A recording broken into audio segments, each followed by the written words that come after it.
If you've been following the Russo-Ukrainian War, but you only listen to mainline Western media for the past few months, you probably thought that the Ukrainian army was completely humiliating Russia on the battlefield, and Ukraine was poised to win a major victory.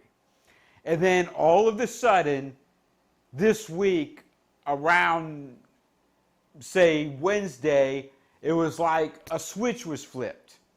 And major media outlets in America, Britain, Australia, Europe, all over, all at once started reporting that actually things are not going well for Ukraine.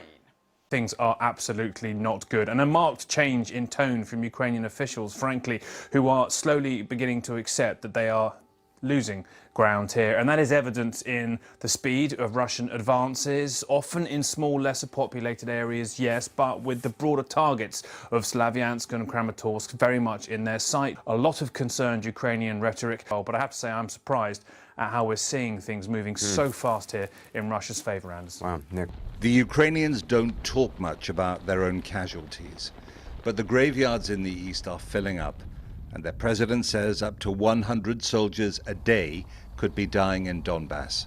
He says only diplomacy can end the war. His allies, led by the US and UK, want to weaken Putin's Russia permanently. Their critics say they'll fight to the last Ukrainian. The currency of war is blood.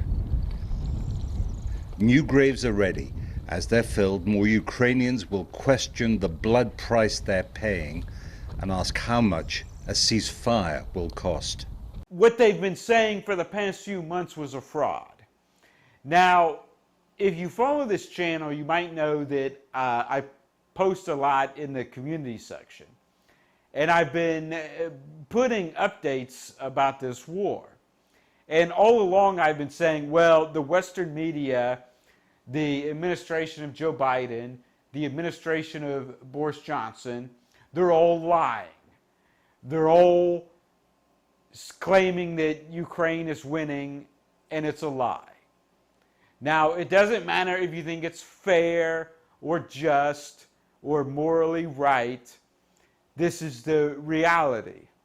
Ukraine is poised for a military defeat. Now, the most high-profile military advisor for Zelensky is Oleksandr Arostovic. I've talked about him in at least one previous video. He's a military psychologist. He's also a celebrity actor in Ukraine. And he gives all kinds of public addresses. And in the past, he has said that Ukrainian citizens need to prepare themselves for some defeats in the Donbass and for some bad news. But he has always claimed that ultimately the Ukrainian army will triumph.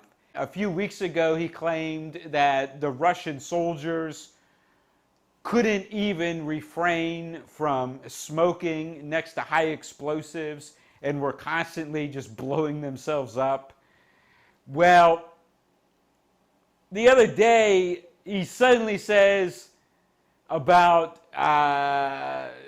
Lyman, a small city north of the Seversky Donetsk River near Izium, that Russia blitzkrieged across the city, demonstrating an extremely high level of competency and management, and that we saw very proficient Russian officers commanding this offensive. A lot of Ukrainians are outraged right now over what Arostovic is saying, because he spent so much time telling them that, oh, the Russians are so incompetent, so pathetic, so inept, and now all of a sudden, oh, well, they swept across Lyman because they're so competent, so well managed, such a good officer corps. It's like a switch has been flipped. And a lot of the rhetoric we're seeing from Ukrainian officials right now has changed a lot in the past few days. Now, in my opinion, the most demoralizing thing for Ukraine is not actually any military defeat, but the rhetoric that has been used by their actor president, Volodymyr Zelensky, and their actor chief military advisor, Oleksandr Arostovic, and the leader of Azov Battalion and a few other people. So in the early days of the invasion, the Ukrainian government made a decision not to pull their troops out of Mariupol, even though they knew they were going to be surrounded and cut off. And then there's two major industrial parks in Mariupol. One is centered around the Azov Mash steel plant, the other one the Azovstal steel plant. And so first we saw some very large mass surrenders at Azov Mash. But then at Azovstal, you had these Cold War bunkers that were meant to withstand a nuclear holocaust. And you had the Azov Battalion, which were supposed to be, you know, the most fanatical troops for the Ukrainian government. And early on, the Russian government offered a 5-day window to Kiev for soldiers in Mariupol to lay down their arms and leave. There would be an evacuation that would be overseen by the Red Cross or the UN. Now, Russia did this over and over in Syria with great success. This is how the Syrian civil war was ended in Damascus and many parts of southern Syria. The Salafist militants would lay down their arms and be evacuated with third-party guarantees by the Red Cross and taken north. So Russia offered to let Azov Battalion and the Naval Infantry and the National Guard Special Ops and all the other forces in Mariupol, they could have laid down their arms and left the city and traveled north under a Red Cross escort and fought again on another day. Zelensky over and over said, everyone refuses to surrender. And the Ukrainian army is going to come back to Mariupol. He kept saying that the Ukrainian troops in Mariupol were blocked, and he was going to unblock them. He kept saying, as soon as America and Europe provides us with enough weapons, we will unblock these troops in Mariupol. And that they are dedicated and they will fight to the death, waiting for us to come get them. And Arostovic said the same thing. And then the final event at the Azov Mash Industrial Park was the Naval Infantry, which in America we call Marines.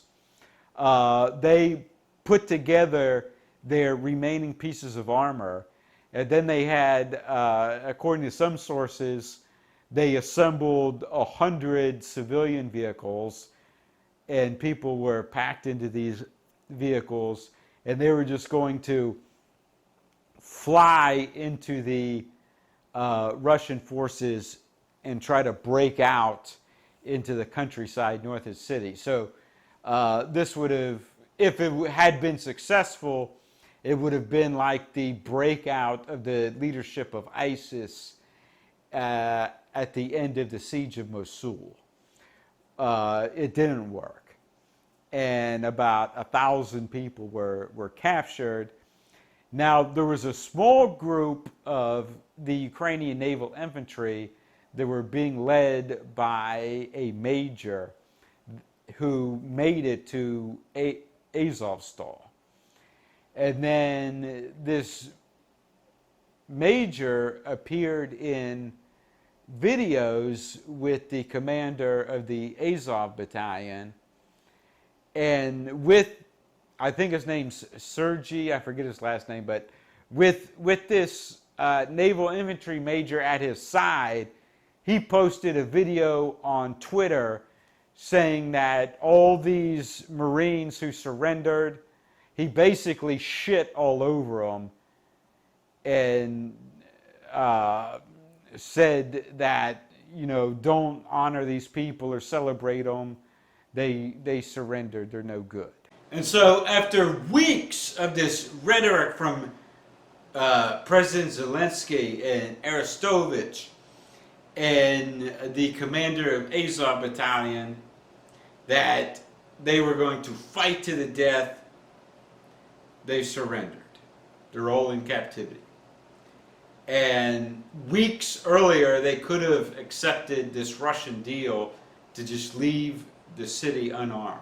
So in the final piece of Lugansk Oblast, which is controlled by Ukraine, you've got several Donetsk, Lysychansk, and this cluster of villages around Zolat. And it's about, 13, 14, 15,000 Ukrainian soldiers. They're being completely cut off right now. Ukraine could have easily evacuated them. And I don't see how those Ukrainian soldiers are going to embrace the idea of fighting to the death now after Azov battalion already surrendered, because they were supposed to be the most extreme fanatics. They were the ones who were going to fight to the death, never surrender no matter what. And now they're all in captivity. And after all the rhetoric and all the videos on social media, this has got to be really demoralizing. Alright, thanks for watching this video. Click the like button, post a comment below. Tell me what you think about this. This video has been brought to you by the Conservative Citizens Foundation, national-conservative.com, link in the description. Also, subscribe to my backup channels on BitChute and Odyssey, links in the description below. And click the subscribe button. New video every few days. We are very happy to have them fight our fight. Your mission is to destroy as many Russian troops as you can. And the question is, will you continue to receive the help you need? And I certainly hope so.